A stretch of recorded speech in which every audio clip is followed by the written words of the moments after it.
Thank you, Chair. Try to get this a bit higher. So good afternoon, everyone. Thank you for being here today. My name is Reni Naidu. I'm glad to be at the 23rd ISA conference. I think this, with my students, probably the second one that I've attended. So my research title is a rapid review cybersecurity strategic analysis framework. My background is more organizational science, so let's see if we can learn something from the organizational science folks. So anyway, this work focuses on tackling the key cybersecurity challenges faced by education institutions. And what I've done is try to develop what we call the SWOT framework. Many of you are familiar with the SWOT framework. Okay, so we're going to try to do something called a SWOT framework. And the idea behind this is we need kind of less resource-intensive approaches given, our education institutions are resource-constrained environments. And some of the kind of traditional approaches to addressing cybersecurity are kind of resource-intensive, as you know. So the idea here is to create this ideal starting point, a strategic starting point for decision makers to address cybersecurity. Right. Okay, sorry about the slides there. So as you're aware, cybersecurity threats to higher education institutions are on the rise. There's quite a few examples there. The University of Minnesota in 2023 experienced a breach exposing sensitive financial aid information. Indiana University saw their student records compromised due to unprotected third-party storage. Closer to home, it became public knowledge, and I say it became public knowledge because maybe there's more going on than we know, that the Toronto University of Technology was hit by a ransomware attack in 2022, compromising student data and disrupting services. So our education institutions are obviously attractive targets for cyber criminals because they manage huge amounts of sensitive data from personal and financial records to valuable research information. So this research, what I try to do here is take what we call a rapid review approach to explore these issues and propose more practical, actionable strategies to help our education institutions manage cybersecurity challenges more effectively. So you might be wondering, why not a systematic literature review? Why a rapid literature review? So the reason is simple: time and practicality. Okay, so systematic reviews, as you know, they require a lot of thoroughness, detailed, can take months up to years to complete. And so for a field like cybersecurity, where threats and technologies change so rapidly, waiting that long kind of for results isn't ideal. So if you have a decision maker from a higher education institution asking you about the lay of the land and you say to him, listen, I've got to do a systematic literature review, give me a year or two to get back to you, okay, that's going to be a problem. Okay. So a rapid review allowed me to focus on the most relevant research, providing timely insights that are directly useful to decision makers and practitioners. It's a more practical approach, I think, especially for a sector like higher education, cybersecurity, and cybersecurity in higher education where resources are limited and responses need to be quick. Okay. So let me briefly explain how the research was structured. I use 4 major databases: Web of Science, Scopus, IEEE Explore, Google Scholar, to supplement that. And just to identify studies published between 2019 and 2024, the goal was to focus on the most current and most relevant findings, and then analyze the results using a tool called Atlas TI. And those of you who do qualitative research will be familiar with that tool, guided by this thing called the SWOT framework. So here you can see some raw evidence from Atlas TI. So complementing this kind of manual coding process using technology to support this. You can see on the left, you'll see a visualization there of the coding process. So Atlas TI is pretty cool. It helps you to organize code, analyze large amounts of data from the literature.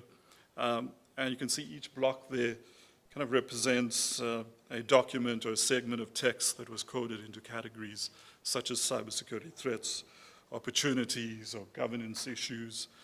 And then on the right, you see a word cloud generated by the tool. The visualization highlights the most frequently occurring terms across the reviewed articles. So you get a sense that I was looking at even though it was a rapid review, I was looking at relevant articles, right? You can see terms like security, cybersecurity, higher education institutions dominate there. Okay, so most of you are familiar with the SWOT analysis, especially those of you who teach at business schools, have a business background, have been involved with business consulting. So it's a widely used strategic tool. In the SWOT analysis, we categorize factors based on whether they're internal or external to the organization, whether they're helpful or harmful to achieving the goals. So you can see the internal factors are those within the organization's control. On the positive side, we have strengths such as resource expertise or systems that give the organization an advantage. On the negative side, we have weaknesses like budget constraints or outdated infrastructure. External factors are from outside the environment, beyond the organization's direct control, but you can have opportunities and threats from those environments. So here's the SWOT framework, and you can see here, let me just break it down for a moment. So here, the kind of the strengths are different. Here we are focusing on cybersecurity posture, so the internal attributes and resources that contribute to secure and robust cybersecurity posture. For example, higher education institutions may have diverse IT expertise or access to advanced technologies which give them an edge in defending against threats. So vulnerabilities, and this is the kind of play on words, the W whose weaknesses in the conventional model, here we focus on vulnerabilities, refer to internal weaknesses or gaps that could be exploited by cyber threats. This could include issues like legacy systems, limited budgets, or lack of consistent governance structure. So opportunities, they refer to external conditions that the higher education institutions can capitalize on to improve their cybersecurity, and threats, external challenges and risks that could undermine cybersecurity efforts. So here's a thematic analysis.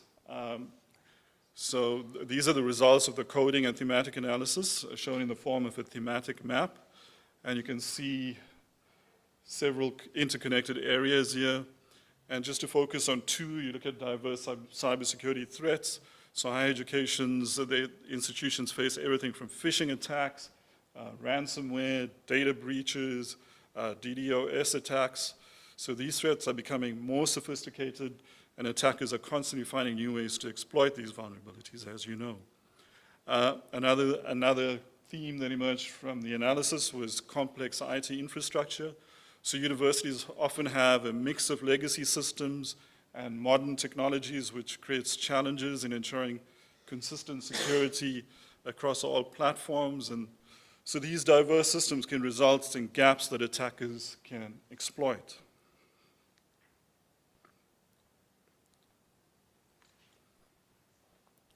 So the themes in the previous slide not only highlight the complexity of the problem, but also help us to populate the SWOT model by identifying strengths, vulnerabilities, opportunities, and threats unique to higher education institutions.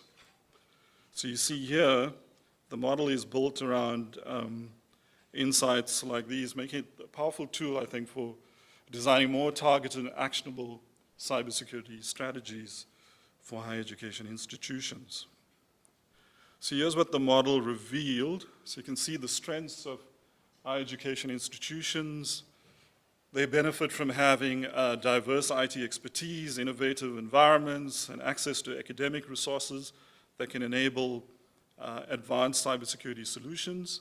Vulnerabilities, challenges, as you would know, include complex IT systems, limited budgets, inconsistent security practices, and fragmented governance structures. So in terms of opportunities, higher education institutions can form partnerships to share intelligence, expand cybersecurity education and training, secure funding, leverage technologies like AI to improve threat detection. So in terms of threats, sophisticated cyber attacks, regulatory requirements, and expanded risks from remote learning are some of the key challenges that need to be addressed. So here are some recommendations for higher education institutions. I think first and foremost, foster collaboration. So encourage knowledge sharing between departments and institutions to address cybersecurity challenges together.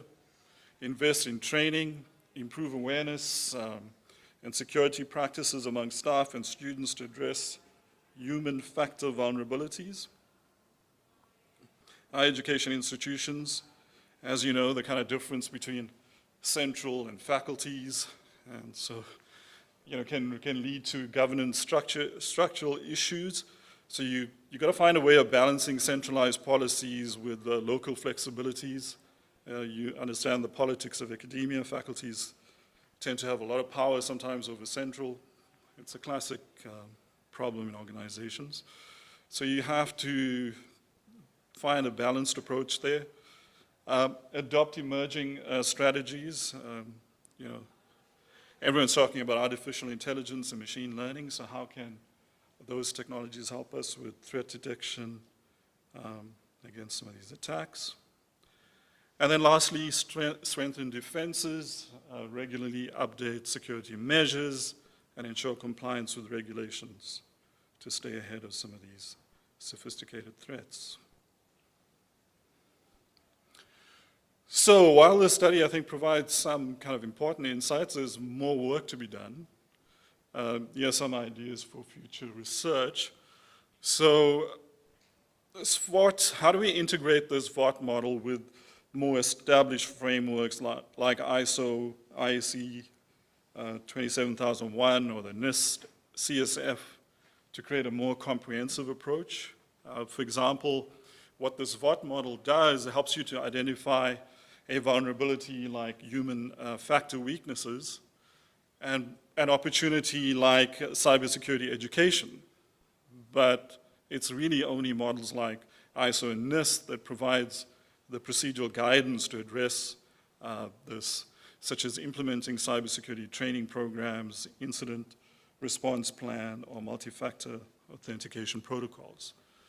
So, other opportunities for future research, studying governance models could be quite interesting. So how do we look at centralized and decentralized approaches and their impact on cybersecurity outcomes in higher education institutions? And then, of course, exploring emerging technologies. I think it goes without saying, I think a lot of us are doing this type of work now, investigating how AI and machine learning can be applied more effectively in higher education institutions. And then lastly, an area that interests me, optimizing resources, because how do we develop models to help higher education institutions, given that they have limited resources? But how do we get the biggest bang for our buck? How can we maximize cybersecurity impact? So before wrapping up, I want to acknowledge some of the key references that inform the study. Some of these articles represent foundational and emerging work in the field for cybersecurity for higher education institutions. Some of the articles I refer to here also were instrumental in shaping my views about the SWOT framework and the rapid review methodology and analysis approach. So, to wrap up, higher education institutions face a unique set of cybersecurity challenges, but by using a framework like SWOT, I think they can develop strategic and tailored solutions and make quicker strategic decisions. The SWOT framework, I think, can help institutions identify strengths, address vulnerabilities, take advantage of opportunities and mitigate threats. The framework can help higher education institutions and organizational and cybersecurity leaders to make targeted decisions without diving into the complexity of full-scale technical frameworks. And a lot of you will know this speaking to higher education institution executives If you have people that are too technical, we kind of lose them. Okay, so we need these frameworks to be able to bridge that kind of communication gap. So I think this is a much more practical tool. I think it bridges research and real-world application. I think it can offer valuable guidance to organizational leaders in, I think, more kind of resource-constrained environments, not necessarily just higher education institutions. There's a lot of institutions or organizations that are cash-strapped. They don't have enough funding, and perhaps these types of models can help them. So that's it from me. Thanks for your time. I'd be happy to take any questions.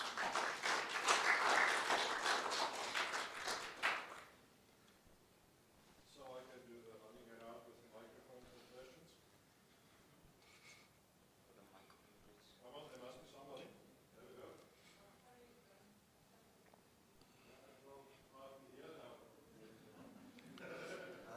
The mic is off.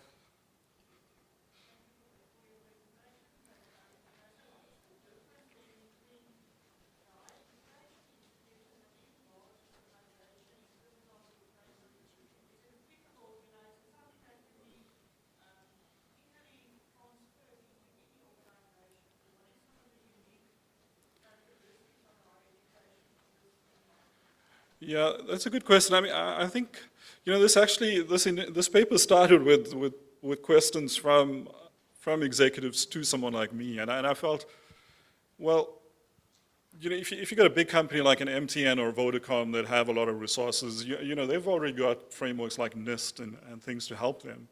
But I think some of the smaller, more or resource-strapped, resource-constrained organizations, they're not even sure where to start.